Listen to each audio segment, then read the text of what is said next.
जब सत्संग में पहुंची एक मुस्लिम महिला। आज का यह सत्संग हमें यह समझाने के लिए है कि सच्ची आध्यात्मिकता किसी धर्म, जाति या सीमा में बंधी नहीं होती। जब मन सत्य को खोजता है तो वह हर दीवार को पार करके उस प्रकाश तक पहुंच जाता है जहां केवल शांति, प्रेम और आत्मिक अनुभव होता है। यह कथा एक ऐसी घटना पर आधारित है जो हमें सोचने पर मजबूर कर देती है कि क्या सच में परमात्मा अलग अलग नामों में बंटा हुआ है या फिर वह एक ही है जो सबके भीतर मौजूद है। सत्संग का वातावरण। एक छोटे से नगर में सत्संग का आयोजन हो रहा था। स्थान पर बहुत शांति थी। सुबह का समय था, हल्की ठंडी हवा चल रही थी और लोग धीरे धीरे सत्संग स्थल पर पहुंच रहे थे। लोगों के चेहरों पर श्रद्धा थी, कुछ लोग आंख बंद करके नाम सुमिरन कर रहे थे। वातावरण इतना शांत था कि मानो समय भी कुछ देर के लिए रुक गया हो। वहां दूर दूर से लोग आए थे, कुछ गांव से, कुछ शहर से और कुछ ऐसे भी थे जो पहली बार किसी सत्संग में आए थे। उन्हीं में एक महिला भी थी, एक अलग सोच वाली महिला का आगमन। वह महिला मुस्लिम समुदाय से थी। उसने पहले कभी इस तरह के सत्संग में भाग नहीं लिया था। उसके मन में कई सवाल थे और थोड़ा संकोच भी था। लेकिन उसके जीवन में एक ऐसा समय आया था जब उसे अंदर से खालीपन महसूस हो रहा था। दुनिया की भागदौड़, रिश्तों की उलझन और मन की बेचैनी ने उसे भीतर से तोड़ दिया था। वह सच की तलाश में थी। किसी ने उसे बताया था कि वहां शांति मिलती है, वहां मन को सुकून मिलता है, इसलिए वह आज वहां पहुंच गई। वह पीछे की ओर बैठ गई ताकि किसी को परेशानी न हो और वह ध्यान से सब कुछ सुन सके। सत्संग की शुरुआत। संत जी मंच पर आए। उन्होंने शांत स्वर में कहा, आज हम इस बात को समझने आए हैं कि इंसान बाहर कितना भी ढूंढ ले, असली शांति उसे भीतर ही मिलती है। उन्होंने आगे कहा, यह मन ही सबसे बड़ा कारण है हमारे दुख का। जब तक यह मन बाहर भागता रहेगा तब तक सुख स्थायी नहीं होगा। लोग ध्यान से सुन रहे थे। संत जी ने आगे कहा, राधा स्वामी नाम कोई केवल शब्द नहीं है, यह एक ऐसी धारा है जो मन को भीतर की ओर मोड़ती है। महिला के मन में उठते सवाल। वह महिला ध्यान से सब सुन रही थी, लेकिन उसके मन में विचार चल रहे थे। क्या यह सब मेरे धर्म से अलग है? क्या मैं यहाँ सही हूँ? क्या आध्यात्मिकता किसी एक रास्ते तक सीमित है?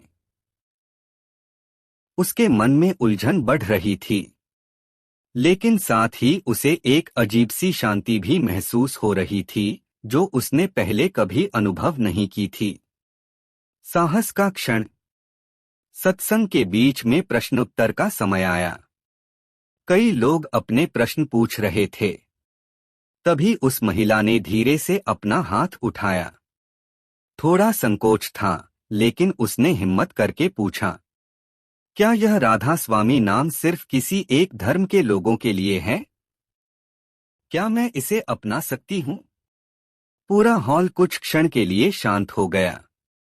उत्तर जो दिल को छू गया। संत जी मुस्कुराए। उन्होंने बहुत शांत स्वर में जवाब दिया, सच्चा नाम किसी धर्म का नहीं होता।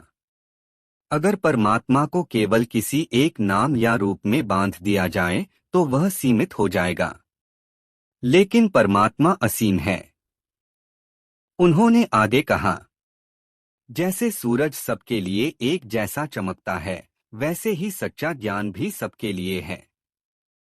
राधा स्वामी नाम किसी को अलग करने के लिए नहीं, बल्कि मन को जोड़ने के लिए है। भीतर का परिवर्तन। यह उत्तर सुनकर उस महिला की आंखों में आंसू आ गए। उसके मन का एक बड़ा बोझ हल्का हो गया। उसे लगा जैसे वर्षों से जो भ्रम उसके अंदर था वह धीरे धीरे टूट रहा है।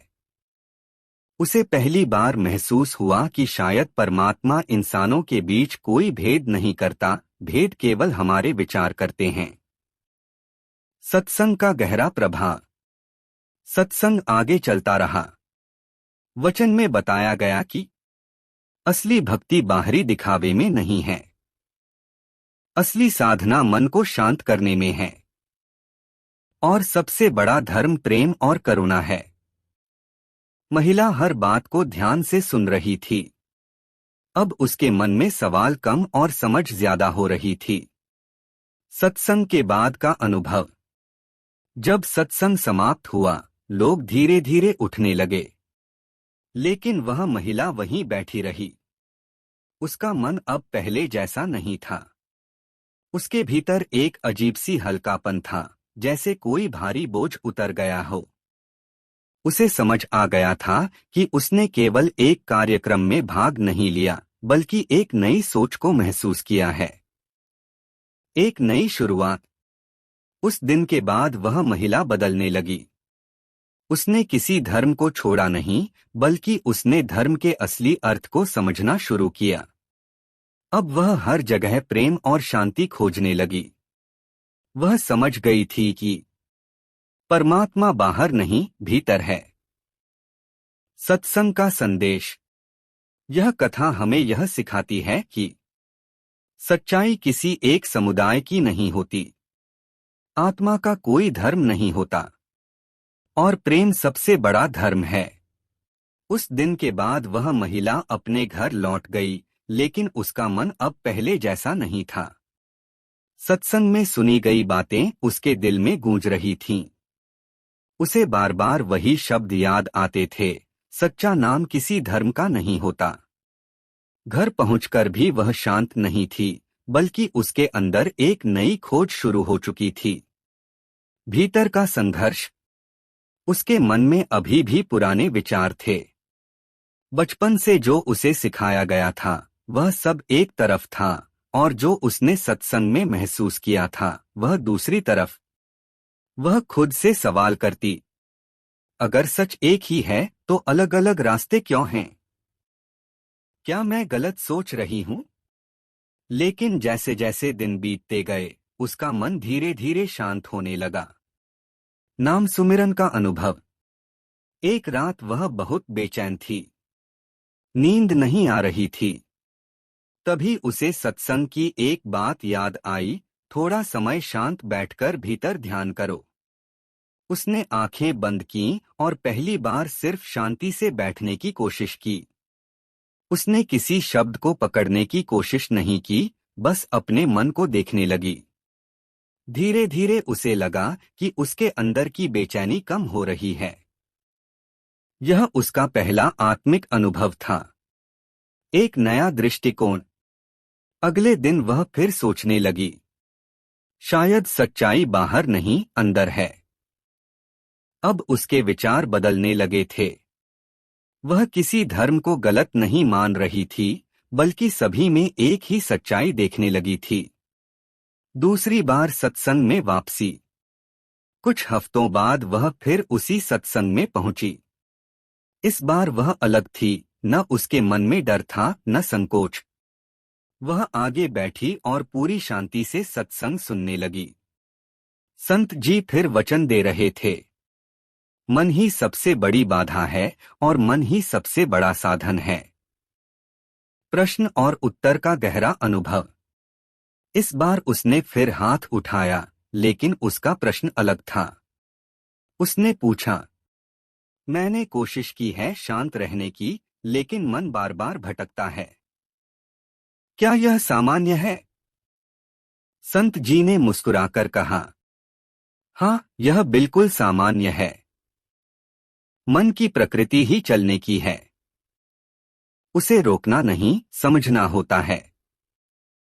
जितना तुम उसे जबरदस्ती रोकोगे, उतना वह भागेगा। समझ का नया स्तर। यह बात उसके दिल में बैठ गई। उसे पहली बार समझ आया कि आध्यात्मिकता लड़ाई नहीं है, बल्कि समझ है। अब वह अपने मन से लड़ नहीं रही थी, बल्कि उसे देख रही थी। जीवन में बदला। धीरे धीरे उसके जीवन में बदलाव आने लगा। वह पहले से ज्यादा शांत रहने लगी। छोटी छोटी बातों पर परेशान होना कम हो गया। परिवार की प्रतिक्रिया। उसके परिवार वालों ने भी यह बदलाव महसूस किया। उन्होंने पूछा, तुम अब पहले जैसी परेशान क्यों नहीं रहती?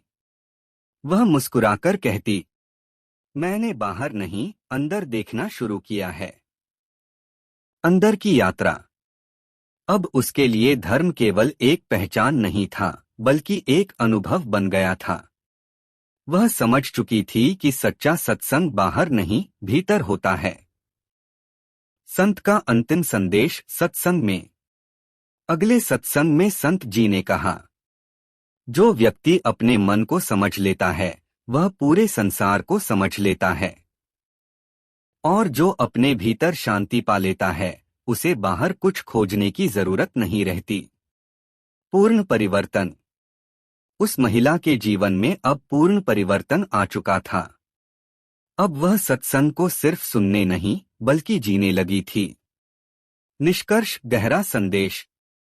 यह कथा हमें सिखाती है कि सच्चाई किसी एक रास्ते में बंद नहीं है। मन को समझना सबसे बड़ा साधन है। और शांति बाहर नहीं, भीतर है। अब उस महिला का जीवन पूरी तरह बदल चुका था, लेकिन यह बदलाव अचानक नहीं आया था। यह धीरे धीरे अनुभवों और समझ के साथ आया था। वह अब पहले जैसी बेचैन नहीं रहती थी, लेकिन कभी कभी पुराने विचार फिर से उसके मन में उठते थे। पुराने संस्कारों की वापसी।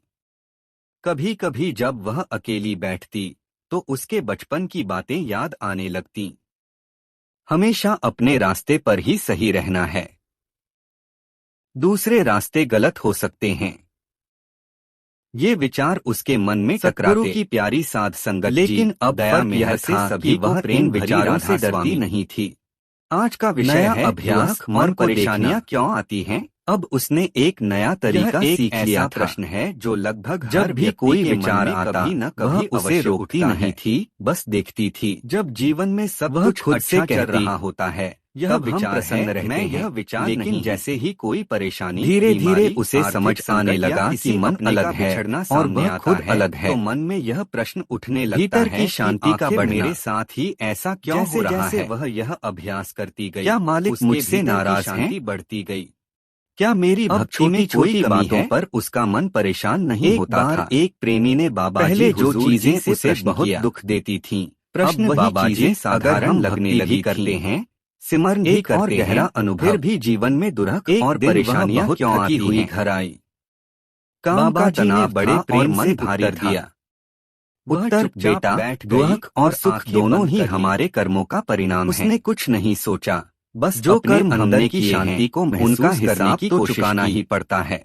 कुछ मिनटों बाद उसे लेकिन मालिक की दया यह है कि सतगुरु की शरण में आने के बाद वही कर्म जो बहुत भारी रूप में आने वाले थे, समझ का नया स्तर कम हो जाती है। उसने पहली बार समझा। बाबा जी ने समझाया कि जैसे एक डॉक्टर कड़वी दवा देता है, तो उसका उद्देश्य मरीज को कष्ट देना नहीं होता, बल्कि उसे स्वस्थ करना होता है। उसी प्रकार जीवन में आने वाली कठिनाइयां भी हमें कुछ सिखाने और हमारे कर्मों का बोझ हल्का करने के लिए आती हैं। उन्होंने फरमाया, हम अक्सर सुख में मालिक को भूल जाते हैं, लेकिन दुख हमें मालिक के और करीब ले आता है। इसलिए दुख को भी उसकी रजा समझकर स्वीकार करना सीखना चाहिए।